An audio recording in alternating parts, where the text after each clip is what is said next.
سچا امانت دار تاجر مجھ کو تو یا رب بنا، سچا امانت دار تاجر مجھ کو تو یا رب بنا، تیری پسند کی ہو تجارت غفلتوں سے تو بچا۔ الحمد للہ رب العالمین والصلاة والسلام علی خاتم النبیین اما بعد فاعوذ باللہ من الشیطان الرجیم بسم اللہ الرحمن الرحیم۔ الصلاة والسلام علیک یا رسول اللہ، الصلاة والسلام علیک یا حبیب اللہ، الصلاة والسلام علیک یا نبی اللہ وعلی آلک واصحابک یا نور اللہ۔ مدنی چینل کے ناظرین، پروگرام ہے احکام تجارت، جس میں ہم مفتی اہل سنت مفتی علی اصغر عطاری صاحب سے تجارت کے حوالے سے سوالات کرتے ہیں۔ روزمرہ کے بہت سارے معاملات ایسے جو ہم ایک دوسرے کے ساتھ ڈیلنگ کر رہے ہوتے ہیں، ان میں شریعت مطہرہ ہمیں کیا کہتی ہے، شریعت مطہرہ کے مطابق ہمیں معاملات کرنے چاہیے، خرید و فروخت کا سلسلہ کرنا چاہیے۔ اسی حوالے سے ہمارا یہ پروگرام احکام تجارت ہے۔ آئیے درود پاک کی فضیلت سنتے ہیں۔ اللہ پاک کے پیارے پیارے آخری نبی محمد عربی صلی اللہ تعالیٰ علیہ وآلہ وسلم نے ارشاد فرمایا، جس نے مجھ پر ایک بار درود پاک بھیجا، اللہ پاک اس پر 10 رحمتیں نازل فرماتا ہے۔ صلو علی الحبیب صلی اللہ تعالیٰ علی محمد صلی اللہ علیہ وآلہ وسلم۔ آئیے مدنی چینل کے ناظرین، مفتی صاحب کی طرف بڑھتے ہیں اور مفتی صاحب سے ہم سوال کریں گے۔ آپ کا کون سا سوال ہے؟ سب سے پہلے ہم کال لیتے ہیں۔ مفتی صاحب کی بارگاہ میں میرا سوال ہے کہ میں نے جس سے گھر خریدا ہے اس کے جب میں نے پیپر چیک کروائے تو اس کے پیپر صحیح نہیں تھے۔ اب اس صورت میں اسٹیٹ ایجنسی والوں کو کمیشن دینا صحیح ہے یا غلط ہے؟ جی مفتی صاحب۔ بسم اللہ الرحمن الرحیم۔ سب سے بنیادی چیز تو یہ ہے کہ آپ کا سودا ہوا کہ نہیں ہوا، جی، کیونکہ جو سودا ہے اس میں کاغذات تو ایک بنیادی چیز ہوتے ہیں۔ جی، بعض اوقات یہ ہوتا ہے کہ کاغذات میں کوئی ایک آدھ پیپر نہیں ہوتا، سودا ہو جاتا ہے۔ صحیح۔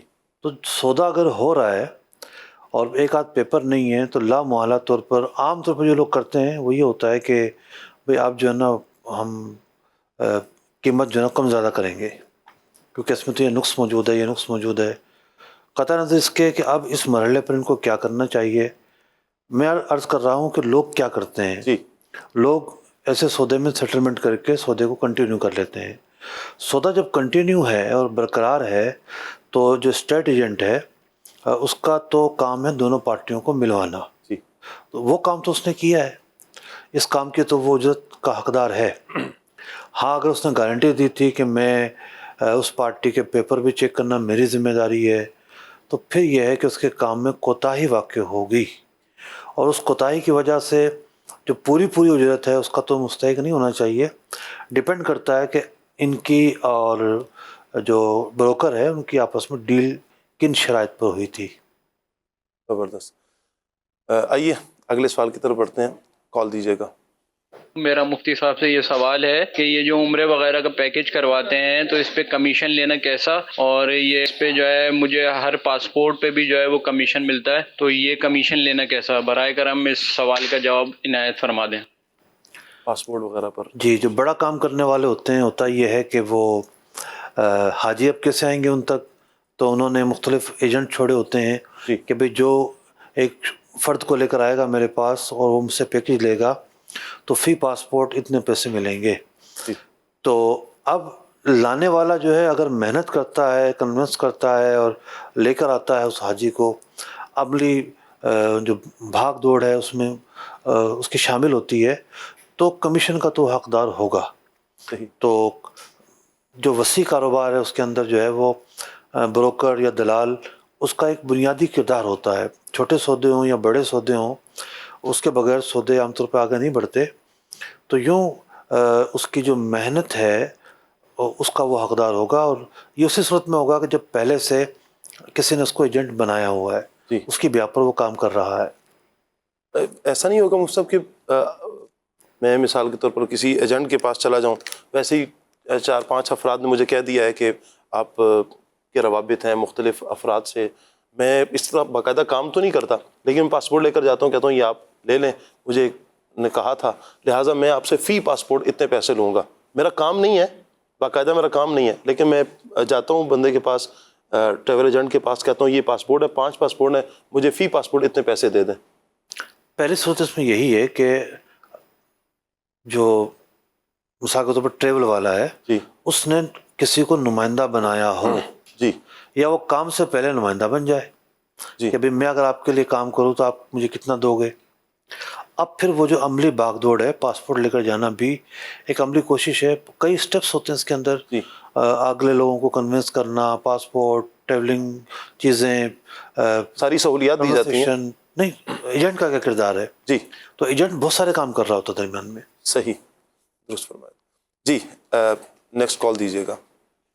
میرا مفتی صاحب کے بارے میں یہ سوال ہے کہ جو کرپٹو ٹریڈنگ ہے تو وہاں پر ایک صورتحال یہ بھی ہوتی ہے کہ کاپی ٹریڈنگ کا آپشن ہوتا ہے، مطلب کہ ہم اس میں خود سے کوئی جو ہے وہ ٹریڈنگ نہیں کرتے، جو ایکسپرٹ ہوتے ہیں اس کے کرپٹو کے تو وہ ہم ان کو جا کے کاپی جو ہے وہ کرتے ہیں، تو جو ان کو پروفٹ ہوتا ہے اس کا کچھ فیصد یعنی وہ جو طے ہوتا ہے، مثال 10% وہ جو منافع ہے وہ ہمیں بھی ملتا ہے، اور وہاں پہ لاس کے جو چانس ہیں موجود تو ہوتے ہیں لیکن بہت ہی زیادہ جو ہے وہ لو ہوتے ہیں. اس کی وجہ یہ کہ وہ ایکسپرٹ ہوتے ہیں اور ان کے پاس جو اس کے جو سگنلز ہوتے ہیں وہ بہت قابل اعتماد ہوتے ہیں. تو اس کی کاپی ٹریڈنگ کی شرعی حیثیت واضح فرما دیجیے. دیکھیے بات یہ ہے کہ کوئی شخص کریانے کی دکان کا مسئلہ پوچھے گا تو ہم اس کے مسئلے بتائیں گے، جی یا کوئی جو ہے فائنینشیل ایریا کے اندر کوئی مسائل پوچھے گا تو ہم اس کے بھی مسائل بتائیں گے. اب ایک ایسا ایریا جس سے ہم نے بنیادی طور پہ اتفاق نہیں کیا ہے، جی اب اس کی جو تفریحات ہیں اس جی تفریحات پر کیا جواب دیا جائے گا؟ صحیح. آپ کا تو اس پہ باقاعدہ ایک کلپ بھی موجود ہے جی ہاں، کرپٹو کرنسی پر. ایک تفصیلی ویڈیو ہے، جی وہی موجود ہے، فتوی موجود ہے. بنیادی طور پر تو جب بھی قیمتیں اوپر جاتی ہیں جی کرپٹو کا جو مسئلہ ہے وہ بڑا ہائپ پر جاتا ہے، جی اور عام طور پر اس موقع پر لوگوں کو سمجھانا بھی مشکل ہوتا ہے. جی اب تو $1,00,000 سے زیادہ قیمت چلے گئی ہے ایک بٹ کوائن کی. صحیح. تو کرپٹو تو خیر ایک جنرل نام ہے، یعنی اس ٹیکنالوجی کے نام پر بہت ساری کرنسیاں بنائی گئی ہیں جن کو لوگ کرنسی کہتے ہیں. جی تو دیکھیں ہمارا پہلا سوال تو یہ ہے کہ 1,01,00,000 اس کا مطلب یہ ہے کہ تقریباً 3.25 کروڑ روپے، 3.25 کروڑ. 3.25 کروڑ روپے سے فیکٹریاں لگ جاتی ہیں، ایک نہیں 3 فیکٹریاں لگ سکتی ہیں. جی ہر فیکٹری میں درجن لوگوں کو روزگار ملے گا جی اور ملک ترقی کرے گا.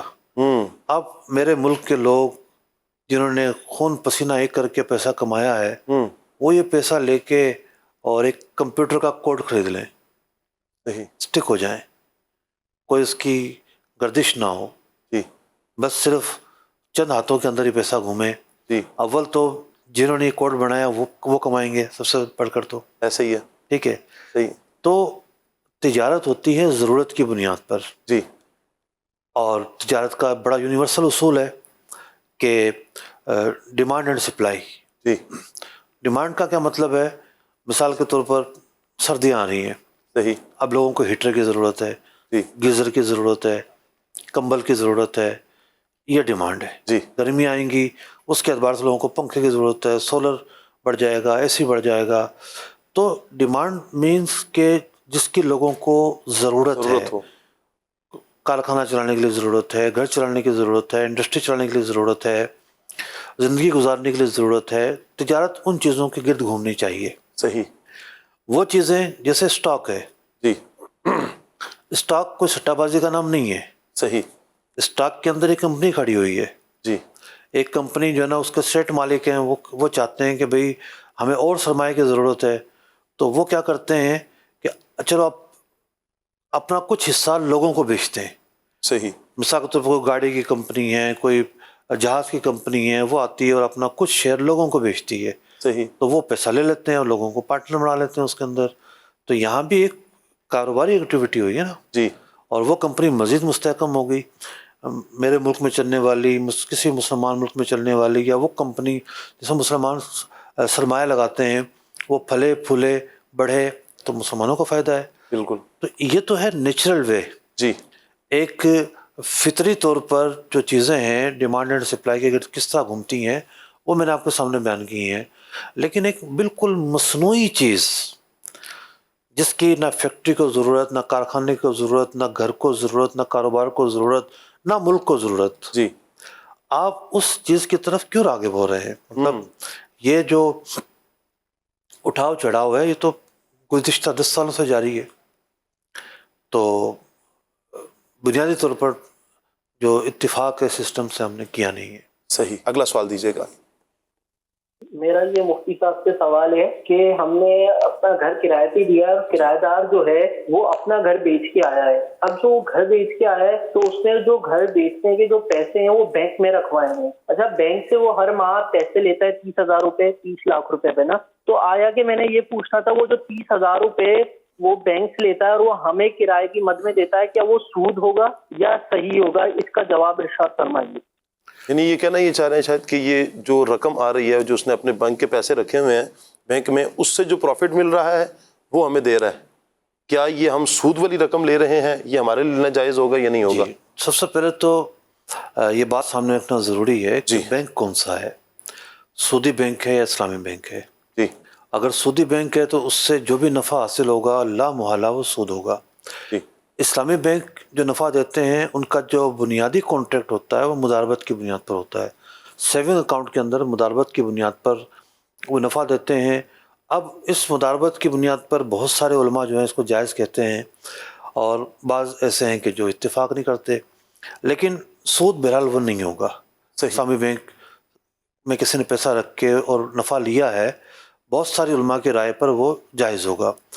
اب بات یہ ہے کہ کوئی یہ کہے کہ بھئی پیسے تو اس نے گھر بیچ کے رکھے ہیں, تو دیکھیں ایک ہوتا, اور یا یہ کہ اس نے تو کرائے پہ گھر لیا ہوا ہے, گھر کرائے پہ لینا تو ایک جائز کام ہے, تو گھر کرائے پہ لینا ایک جائز کام ہے, یہ اپنی جگہ پہ ٹھیک ہے. لیکن جس رقم کے بارے میں معلوم ہے کہ یہ سود ہے بعین ہی اس رقم کا حاصل کرنا جائز نہیں ہے. صحیح.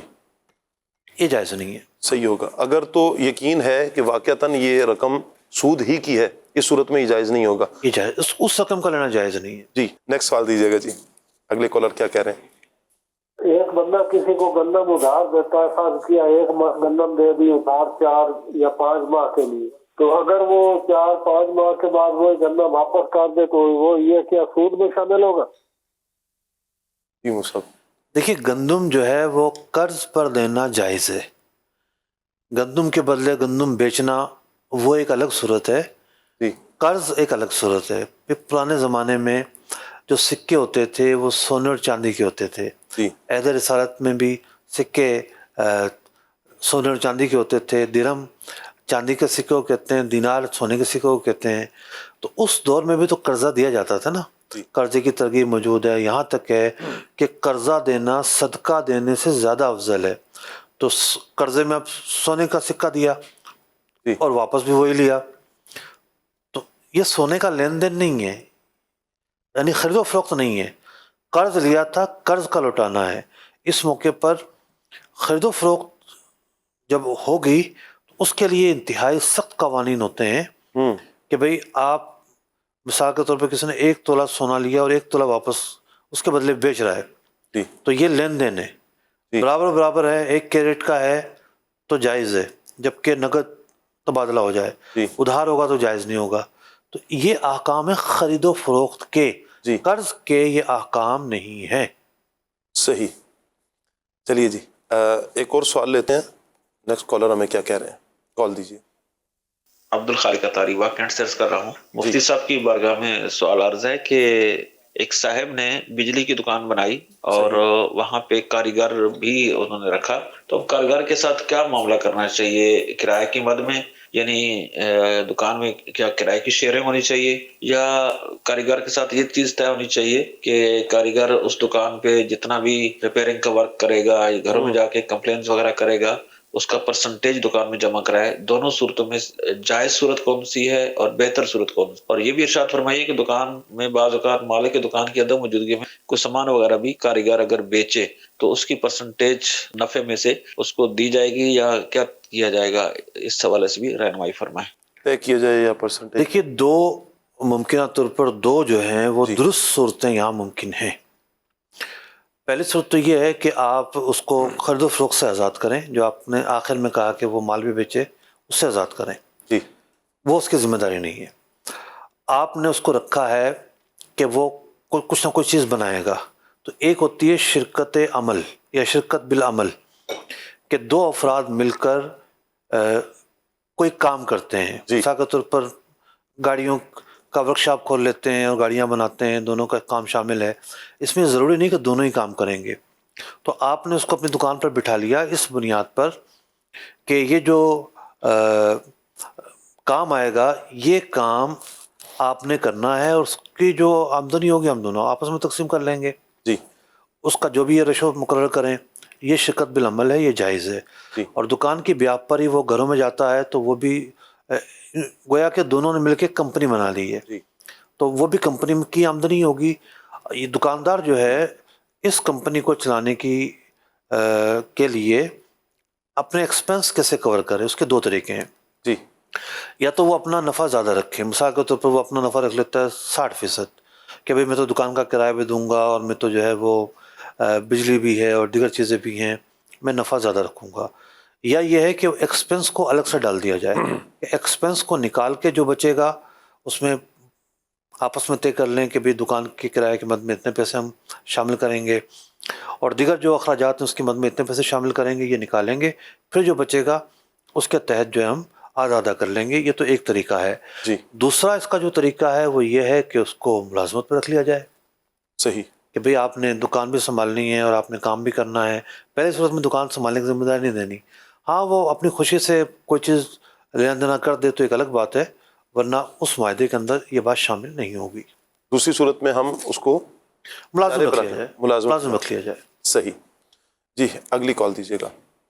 مفتی صاحب سے میرا سوال یہ ہے، بچوں کو استاد صاحب ٹیوشن پڑھانے آتے ہیں، ایک مہینے میں 8-10 چھٹیاں کر لیتے ہیں، کیا فیس پورے مہینے کی دے سکتے ہیں یا وہ جو نہیں آئے اس دن کی کٹوتی کر سکتے ہیں؟ شرعی رہنمائی فرما دیجیے. یہ کامن ہے، اس سے مسئلہ تقریباً رہتا ہے. یہ اصولی طور پر تو جب آپ ایگریمنٹ کرتے ہیں اس میں لکھا ہونا چاہیے جی کہ بھئی اتنے دن چھٹی ود پے ہے. مثال کے طور پر 4 اتوار ہے، اس کی چھٹی آپ کریں گے اور ایک چھٹی اس کے علاوہ کر لیں گے. یہ تو مثال دے رہا ہوں، وہ چاہیں تو ایک چھٹی کی گنجائش نہ رکھیں. اور اگر آپ اس سے زیادہ چھٹی کریں گے تو پر ڈے کے حساب سے آپ کو کم پیسے ملیں گے. 30 دن کی سیلری اتنی ہے اور ایک دن کی اتنی بنتی ہے، لہٰذا اگر آپ ایک دن نہیں آئیں گے تو ایک دن کی پہ آپ کو ہم نہیں دیں گے. یہ معاہدہ کر لیں اور جو پڑھانے والے ہیں وہ بھی مطمئن، یہ بھی مطمئن. لیکن اس کا مطلب یہ نہیں ہے کہ وہ 15 دن آئے نہیں رہے مہینے میں کہ بھئی جتنے پیسے مجھے بتائے ہیں اور جتنا ہمارا طے ہوا ہے میں اتنے پیسے لے رہا ہوں، چھٹیوں کا تو میں پیسے نہیں لے رہا. تو پھر میں آپ کیوں پوچھتے ہیں مجھ سے آپ کیوں نہیں آئے؟ بھائی بچے کی پڑھائی کا عرض بھی تو نہ ہو، پڑھائی پہ تو جاری رکھنی ہے نا. اگر استاد ایک دن آتا اور 2 دن نہیں آتا تو بچہ پڑھے گا کیسے؟ تو یوں پابندی بھی کرنی ہے اور چھٹی اگر ہوتی ہے تو اس کی آپ کٹوتی کروائیں. صحیح. اچھا مصعب، یہاں پر تقریباً جو بچوں کو لینے کے لیے بعض اوقات وین والے آتے ہیں، ان کے ہاں ایک بنایا ہوا ایک اصول ہے کہ جیسے گرمیوں کی چھٹیاں آ گئیں یا سردیوں میں کچھ چھٹیاں آ جاتی ہیں 10 دن کی 15 دن کی یا بعض اوقات مہینے کی چھٹیاں آتی ہیں، تو اس میں یہ باقاعدہ نہ آنے پر بھی پیسے لیتے ہیں. ان کا یہ پیسے لینا کیا ہوگا؟ بھائی ان سے اوپر تو استاد ہے. جی ٹھیک ہے، استاد کی کٹوتی ہے تو نہیں. جیسے مدرسہ ہے، مدرسے میں چھٹیاں ہوتی ہیں رمضان میں، استاد کو پیسے ملتے ہیں نا؟ ملتے ہیں نا، کٹوتی تو نہیں ہوتی نا؟ نہیں ہوتی. ہاں، تو سرکاری اسکول ہیں تو جون جولائی کی چھٹیاں استاد کو ملتی ہیں. ٹھیک ہے، تو جس نے ان کو ملازمت پر رکھا ان کے ساتھ کیا معاہدہ کیا کہ بھائی ان 2 مہینوں میں آپ سے کام نہیں لیں گے لیکن آپ کو پیسے ملیں گے. صحیح. تو وہ بھی ایک مزدور ہے، گاڑی والا بھی. ڈپینڈ کرتا ہے کہ اس کے ساتھ فریق ثانی کیا طے کر رہا ہے. فریق ثانی کا رائٹ ہے کہ بھائی میں آپ کو جون جولائی کی سیلری نہیں دوں گا، اس پر ہم معاہدہ کریں گے. جی معاہدہ کرتے ہوئے اپنی شرط رکھ سکتا ہے. جی لیکن اگر وہ یہ قبول کرتا ہے کہ جی ٹھیک ہے ہم آپ کو 12 مہینے کی سیلری دیں گے، جون جولائی کی بھی دیں گے، صحیح. اور جو سردیوں کی چھٹی آتی ہیں اس کی بھی دیں گے، جی تو جب دونوں راضی ہیں تو کیا حرج ہے پھر؟ ان میں جو ادارے کی طرف سے بھی آئیں اس میں بھی دونوں کی رضامندی ہی ہوگی. مثال کے طور پر اچانک جو چھٹیاں آ جاتی ہیں کسی وجہ سے بھی، جی ہاں، اس میں بھی وہ اسی میں کاؤنٹ ہوگی. عرف اس کا دیکھا جائے گا نا، عرف اس کا یہی ہے. جی. اچھا پرائیویٹ اسکول کے اندر کیا ہوتا ہے، چھوٹے پرائیویٹ اسکول جو ہیں جی وہ اپنے لوگوں کو ہائر کرتے ہوئے صراحت کر دیتے ہیں کہ ہم آپ کو جون جولائی کی سیلری نہیں دیں گے. تو وہاں چونکہ صراحت ہو جاتی ہے تو وہاں صراحت. حقدار بھی نہیں ہے. ٹھیک. چلیے جی اگلے کالر ہمیں کیا کہہ رہے ہیں، کال دیجیے.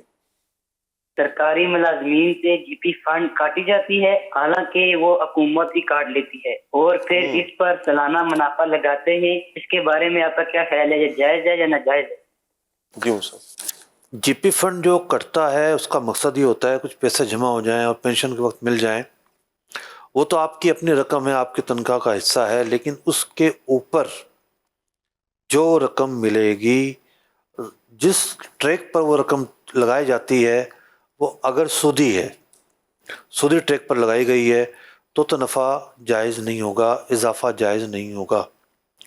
اور زیادہ تر جو کمپنیاں اب تک لگاتی رہی ہیں وہ سودی ٹریک پر ہی لگاتی رہی ہیں، تو اب تحقیق ضروری ہے اس کی. صحیح. اگلی کال کیا ہے جی، کالر کیا کہہ رہے ہیں؟ میرا نام عمر فاروق اتاری ہے، رنچو لائن مارکیٹ سے. مفتی صاحب میرا سوال ہے کہ جو مکینیکوں کے پاس پرانا سامان نکلتا ہے، اکثر مکینک یہ کہتے ہیں کہ ہمارا ہے، اس کے بارے میں شرعی حکم کیا ہے؟ پرانا سامان بھئی ان کا کیسے ہو جائے گا جناب؟ جس نے موٹر سائیکل خریدی اس کا کلچ نکلا، اس کا اپنا بیلٹ نکلا، چین نکلی، جو بھی سامان اس نے چینج کروایا وہ اس کا مالک تو وہ ہے. جی. سوائے اس کے کہ جن کو لوگ رکھنا پسند نہیں کرتے، جیسے آئل ہے. اب بہت شاذ و نادر کوئی بندہ ہوگا جو یہ کہے کہ بھائی جو میں نے آئل چینج کروایا یہ آئل بھی مجھے دو. چھوٹا شہر ہو تو شاید وہ مانگ بھی لے جا کے لکڑیوں میں ڈال دے گا.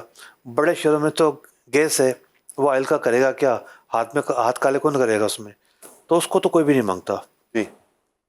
لیکن جو بقیہ چیزیں ہیں وہ لوگ دیکھ رہے ہوتے ہیں مستری کر کیا رہا ہے، تو ہر موقع پر خاموشی رضامندی نہیں ہوتی.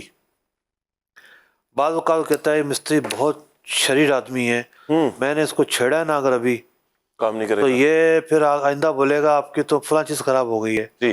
وہ خالی ایک تار لگا کے صحیح کر دے گا. تو یوں خاموشی دلیل نہیں ہے. آپ حقدار تو وہی ہے جس کا مال ہے وہ. جی. ٹھیک ہے. اب کسی گھر میں الیکٹریشین جائے جی اور جا کے کوئی بورڈ چینج کرے، کوئی تار چینج کرے، یہ تھوڑی وہ جیب میں رکھ کے لے آئے گا. جس کا گھر ہے اس کا وہ مال ہے، جس کی گاڑی ہے اس کے پرزے ہیں. تو استحقاق نہیں ہے مستری کو رکھنے کا. اگر یہ رکھنا چاہتا ہے تو وضاحت کر دے پہلے. صحیح. کہ بھئی اس طرح کے جو بچی ہوئی چیزیں ہیں وہ بھی ہم رکھ لیتے ہیں. جی. تو پھر یہ ہے کہ کم از کم جو رضامندی ہے وہ تو اس کی پائی جائے گی. جی. اب وہ جو آگے کے مسائل ہیں کہ ایسے ڈیل کرنا کیسا اور کیا اور عرف ہے کہ نہیں، یہ بہرحال ایک بحث طویل ہے. مطلب یہ بسا اوقات ایک طبقہ ہوتا ہے، مثال کے طور پر جو مزدور ہیں، الیکٹریشین ہیں، درزی ہیں، یا کوئی بھی ایکس وائی زی، کسی کو بھی لے لیں، پورا ایک طبقہ ہے، وہ خود سے ایک اصول بنا لیتے ہیں. مثال کے طور پر جیسے ہوتا ہے جو پینٹ کرنے والے ہیں، یہ جب بالٹیاں لیتے ہیں پینٹ کی تو ان میں ٹوکن نکلتے ہیں. وہ ٹوکن لے کر جائیں تو 5,000 2,000 شاید اتنے پیسے ریٹرن ہوتے ہیں ان کو. تو جو مالک آتی پیسے مالک کے ہیں، لیکن جب وہ کھولتے ہیں تو وہ مزدور لے لیتے ہیں، کہتے ہیں یہ تو ہمارا عرف ہے کہ یہ ہم لیں گے. تو کیا یہ عرف بن جائے گا، کسی کے خود بنانے سے عرف بنے گا، یا کیا اصول ہوں گے؟ اور یہ پھر جو ان کا یہ ٹوکن لینا ہے، جو 5,000 تقریباً 5,000 ایک بالٹی پر مل رہے ہوتے ہیں، یا 2-3 ہزار پہ بھی مل رہے ہوتے ہیں، تو یہ ان کا پیسے لینا ہے، وہ ٹوکن لینا، یہ اس کا کیا حکم ہوگا؟ بھئی دیکھیے، جب آپ معاہدہ کرتے ہیں، یعنی ایسے لوگ جو معاہدہ کرتے ہیں اپنے سیٹ سے کہ بھئی ہم رنگ کریں گے اور ہم اتنے پیسے لیں گے، یومیہ مزدوری پر کریں گے یا ٹھیکہ لیں گے، تو وہاں ان کو چاہیے کہ 2 کام کریں. جی. ایک کہیں کہ بھئی سیٹ صاحب جو مرضی آپ رنگ لے آؤ، ہمارا کوئی تعلق نہیں ہے، جی. ہمارا کام ہے رنگ کرنا. جی. اور اگر آپ وہ رنگ لے کر آئے جس میں ٹوکن نکلے گا تو وہ ہم رکھیں گے جی یا ہم نہیں رکھیں گے، سرات کے ساتھ بات کر لی جائے۔ جی یہ لوگ کیا کرتے ہیں، سیٹ صاحب وہ کمپنی کا رنگ نہیں لیجیے گا آپ، پتہ چلا کہ اس میں ٹوکن ہی نکلتا، ٹھیک ہو گیا۔ ٹھیک ہے۔ اچھا بعض اوقات تو جو بڑے ڈیلر ہیں وہ اپنا رنگ بھی بنا رہے ہوتے ہیں، اور یہ جو رنگ والے ہیں ان سے ان کی سیٹنگ ہوتی ہے، صحیح، ان میں اور بھی زیادہ بھاری ٹوکن ہوتا ہے۔ وہ فلاں کمپنی کا رنگ لیجیے گا، بہت اچھا رنگ ہے، پتہ چلا اس کے ڈبے کے اندر ٹوکن ڈالا ہوا ہے۔ یہ رنگ کی جو کمپنیاں ہیں یہ ان کا پھیلایا ہوا ایک بڑا گندا نظام ہے، بہت گندا نظام ہے۔ ہم بعض اوقات اپنے مفادات کو تو سامنے رکھ رہے ہوتے ہیں، لیکن معاشرے میں اس کی جو خیانت برپا ہو رہی ہے نا، جی ایسے ہی ہے، خیانت برپا ہو رہی ہے کہ یہاں اس نے رائے دینے میں خیانت کی ہے جی کہ ایک خراب چیز کو اس نے زیادہ اچھی کہا، یا ٹھیک ہے نارمل کوالٹی کی ہوگی، جی بہت زیادہ بڑا چڑھ کر کہا، اور ایک بہت اچھا جو مال تھا اس کو اس نے خراب کہا جی صرف ٹوکن کی وجہ سے۔ تو یہاں اس کی رائے میں جو ہے وہ خیانت پیدا ہوئی ہے۔ پھر دوسرا کیا ہے، آگے جھگڑے پیدا ہو رہے ہیں۔ جی تو اگر وہ صراحت کر دیتا ہے کہ بھئی ٹوکن ہم لیں گے اور مالک مان جاتا ہے تو ٹھیک ہے وہ رکھ لے، ورنہ اس کا دعویٰ از خود ٹھیک نہیں ہے۔ جس کا مال ہے اسی کے منافع ہیں، جی بالٹی بھی تو اسی کی ہے، جی اکثر جس نے پھر رنگ خریدا ہے بالٹی بھی اسی کی ہے۔ بچا ہوا سامان لے لیں گے، بالٹیاں رکھ لیں گے، وہ مالک سے پوچھنے کی بھی بساؤ کا زحمت پوچھنا نہیں کی ضروری جاتی، ہے، پوچھنا ضروری ہے۔ ضروری ہے۔ درست فرمایا جی مفتی صاحب نے۔ جی نیکسٹ کال دیجیے۔ میرا سوال یہ ہے کہ جولر حضرات جو جولری بناتے ہیں 21 کیرٹ پیورٹی ہوتی ہے، مگر اس کو میل کرتے ہیں تو وہ پوری 21 کیرٹ نہیں آتی، تو اس میں سینٹوں کا فرق آتا ہے، لیکن تو ہم کلائنٹ کو تو 21 گارنٹی دیتے ہیں۔ اب وہ اس بارے میں رہنمائی فرمائیں کہ یہ کیا اس کا حل ہے۔ بھئی مثال کے طور پر دبئی کا سونا بڑا مشہور ہے، جی میں تو آج تک اس مارکیٹ میں نہیں گیا، سونے کی جو مارکیٹ ہے، تہمت کی وجہ سے بھی نہیں گیا۔ لوگ بولیں گے مولوی صاحب سونا خریدنے آئے ہیں، پتہ چلا تو، لیکن سنا یہ کہ بڑا رش ہوتا ہے جی، جی اربوں کی سیل ہوتی ہے۔ بات یہ ہے کہ کیا وہاں بھی یہی معاملہ ہے جو آپ بیان کر رہے ہیں؟ ٹھیک ہے، جی اگر تو یہ معاملہ سب کے ساتھ ہے، جیسے آٹے کا معاملہ ہے جی کہ جب آٹا 40 کلو گندم کو دیتا ہے پیسنے والے کو، تو چکی جب چلتی ہے تو چکی کے چلنے میں کچھ آٹا جل جاتا ہے، چونکہ پتھر پر گھسائی ہوتی ہے، پتھر پر رگڑائی جب ہوتی ہے تو کچھ آٹا جل جاتا ہے، تو چھٹاک پاؤ، آدھا پاؤ یا آدھا کلو اتنا آٹا کم ہوتا ہے۔ تو چکی کی دنیا میں ایک عرف ہے کہ جب آپ گندم لے کر آئیں گے 40 کلو تو 40 کلو آپ کو واپس نہیں دیں گے، بلکہ آدھا کلو کم 40 کلو دیں گے یا اتنے کم 40 کلو دیں گے۔ وہ ایک بڑی یونیورسل بات ہے، ہر جگہ پائی جا رہی ہوتی ہے، کامن چیز ہے۔ لیکن سونے کے متعلق یہ جو معاملہ ہے، کیا یہ معاملہ سب کے ساتھ ہے؟ اگر دنیا میں ہی ہر جگہ ہی ایسا ہوتا ہے پھر تو کوئی بھی یہ نہیں کہے گا کہ جی آپ غلط کر رہے ہیں، ہوتا ہی ایسا ہے۔ لیکن اگر ایسا ہے کہ کراچی میں تو ہو رہا ہے، کوئٹہ میں ایسا نہیں ہوتا، یا کراچی میں ہو رہا ہے ملتان میں ایسا نہیں ہوتا، تو پھر سوالیہ نشان کھڑا ہوگا۔ تو یوں چونکہ مجھے کہ ٹیکنیکل معلومات نہیں ہے کہ واقعتاً ایسا ہی ہونا ضروری ہے کہ وہ کچھ اونس میں کم ہوگا، یہ کمپلسری ہے، تو اس لیے میں کوئی اس پر رائے تو نہیں دوں گا، لیکن ایک سوال چھوڑ کر جا رہا ہوں آپ کے لیے کہ آپ اس کا فیصلہ خود کریں، کسٹمر کو یا آسان طریقہ سے کسٹمر کو بتائیں کہ بھئی اصل میں یوں ہوتا ہے، یہ جو کیرٹ ہے پورا 21 نہیں ہوتا، 20.9 ہوتا ہے، ٹھیک ہے، یا 20.91 92 95 ہوتا ہے، یوں کر کے اس سے بات کریں آپ۔ صحیح، کال دیجیے گا جی۔ محمد سلیم آزاد طارق عرض ہوں۔ میرا مفتی صاحب کی خدمت میں یہ سوال عرض ہے کہ اکثر لوگوں کی فطرت میں ایسا ہوتا ہے کہ لوگوں کے ساتھ کاروبار کی زبان کرتے ہیں اور جہاں پر بھی لالچ ملے تو اس سودے کو کینسل کر کے دوسروں کے ساتھ ڈیل کر لیتے ہیں۔ تو اس طریقے سے یہ اپنے مفاد کو مد نظر رکھنا اور دوسرے کی پرواہ نہ کرنا، تو یہ عمل کرنا کیسا ہے اور اس معاملے میں شریعت ایسے شخص کے بارے میں کیا کہتی ہے؟ ارشاد فرما دیجیے، جزاک اللہ خیرہ۔ جی مصعب، دیکھیے ہمارے ہاں دو طرح کے لوگ ہوتے ہیں. ایک ہوتے ہیں عہد و پیمان پر کھڑے رہنے والے, جی, بہادر لوگ. جی, کچھ بزدل لوگ ہوتے ہیں. صحیح. ہمارے زبان میں اس طرح کا کام کرنے والوں کو لیٹا بولتے ہیں. پتہ نہیں دیگر زبانوں میں کیا بولتے ہیں, کہ ایک آدمی ایسا ہے کہ آج ایک کام کرے گا, کل کو دھن دبا کے بھاگ جائے گا. صحیح. زبان دی ہے, مشکل وقت کاروبار میں آتا ہے. جی. آپ نے کسی سے پارٹنرشپ کا معاہدہ کر لیا ہے, جی, ہم لے کے چلیں گے, اب کاروبار تھوڑا سا اپ ڈاؤن ہو رہا ہے. صحیح.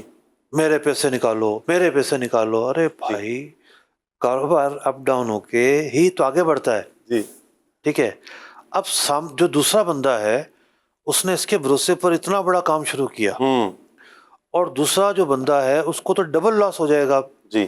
ایک تو یہ ہے کہ ظاہر بات ہے جب کوئی کام کیا جاتا ہے تو کچھ پیسہ ایکسپنس میں لگ جاتا ہے. جی. اس ایکسپنس کا جو خرچہ ہے وہ آہستہ آہستہ ایسے جا کے نکلتا ہے.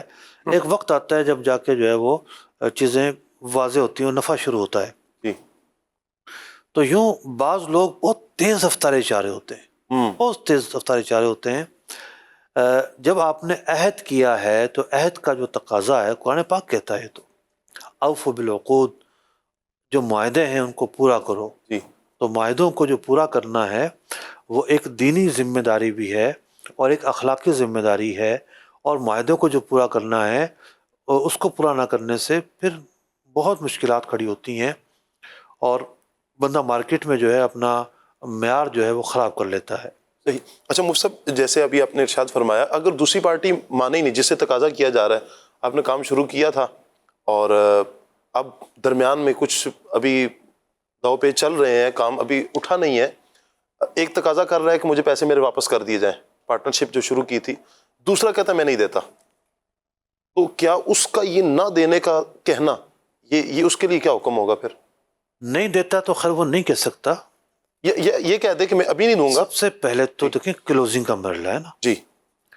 جتنے پیسے ڈالے تھے اتنے ہی تو واپس نہیں ملتے نا. جی. یہ تو پھر سودی معاملہ ہو جائے گا. صحیح. مثال کے طور پر دونوں نے 50 لاکھ روپے ملائے ہیں. صحیح. اور 20 لاکھ روپے خرچہ ہو گیا. صحیح. تو پیچھے تو بچے 80 لاکھ روپے ہے. صحیح. تو اب وہ کہے کہ جی 50 لاکھ ہی مجھے واپس کرو. جی. تو سب سے پہلے تو کلوزنگ ہوگی. کلوزنگ میں دیکھا جائے گا حساب کتنے پہ کلوز ہو رہا ہے. صحیح. کیپٹل جو ہے اس میں کیا بچا ہوا ہے. جی. کیپٹل پورا ہے, پلس نفع پر ہے یا مائنس پر موجود ہے. جی. کلوزنگ کے بعد جو صورتحال ہوگی اس کے مطابق ٹریٹ کیا جائے گا.